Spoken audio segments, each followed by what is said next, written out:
What's up, guys? Today we're going to be going over how to graph linear equations. So we're going to start off with an easy example, y equals 2x plus 1. So what you're going to want to do here is you're going to want to look at this term that's just a number at the end, this one right here. That is what's called our y-intercept, and what you're going to do is you're just going to look at the y-axis, so the one going up and down, and you're going to plot a point at that number. So the 1, you're going to put a point there. So that's when people say y-intercept, that's all they mean. It's where it crosses the y-axis. So now from there, you're going to look at the number in front of the x. This is what's known as the slope. It tells us how steep the line is. That's why it's called a slope, like a ski slope. And in this case, it's going to be 2. So we do what's called the rise over run method, where we'll go rise over run. So if we think of 2 as 2 over 1, because if we wrote it as a fraction, it would just, you put a 1 in the bottom. That means we're just going to go up 1, 2, that's our rise, and then over 1. And then plot a point there. And then you just connect the dots, and boom, you're done. So that's an easy example. Let's do one where the slope is a fraction, because that's a common one. So let's say you have 1/2 x minus 3. So same thing, you see this minus 3, you're just going to go there, plot it, and then now, since it's a fraction, you don't need to rewrite it as a fraction like we did last time. You just do rise over run. So 1 is our rise, 2 is our run. So we'll go up 1 and then over 2. So rise of 1, run of 2. So then you plot your point here, and then you just connect the dots. Easy.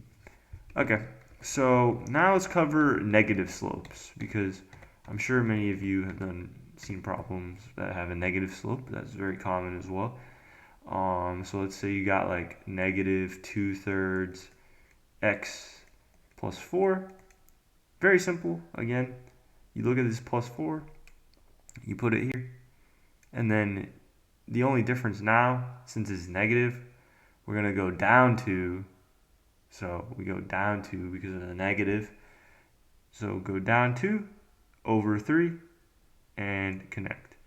So if you see now, if you go from left to right, it'll be sloping downwards. So that's the difference between a negative and a positive slope.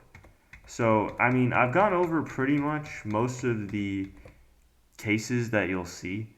If you can graph those equations that I've done so far, you can pretty much get most graphing questions pretty easily. It just takes practice. The one thing I'm going to go over just before we go is, what if it's not in slope-intercept form? Because up until this point, everything I've shown is in that y equals mx plus b slope-intercept form. So there's like 3x plus 2. It's like always in that pattern, where there's like an x, a number in front of it, and then another number getting added or subtracted to that. Well, what if it's something like, let's say y plus 2x equals, let's say 3. So we want to get it into that slope-intercept form. So what we can do is we want to solve for y. So I will subtract this 2x on both sides to solve for y. And then I'll get y equals negative 2x plus 3, because I bring that negative 2x over to the other side. And then from there, that's pretty easy to graph. We'll put that and then go down 2 over 1 and then connect the dots. So sometimes when you're given problems like that, you may have to manipulate the equation to get y by itself. But yeah, that's pretty much it on how to graph linear equations. I think if you can grasp the concepts in this video, you can handle pretty much like 95% of problems thrown your way. And then the rest of the harder questions, using this info, you can think it out. So I hope this info was helpful today. If you still need assistance with math, check out the link in the description. We run a tutoring website called mvplearners.com where we offer very affordable tutoring with a discount on your first lesson. Right now, it's only $40 an hour, which is pretty good. We got college educated tutors, so hop on that offer while you can. And yeah, I hope to see you guys in future videos, and I hope you all have a great day.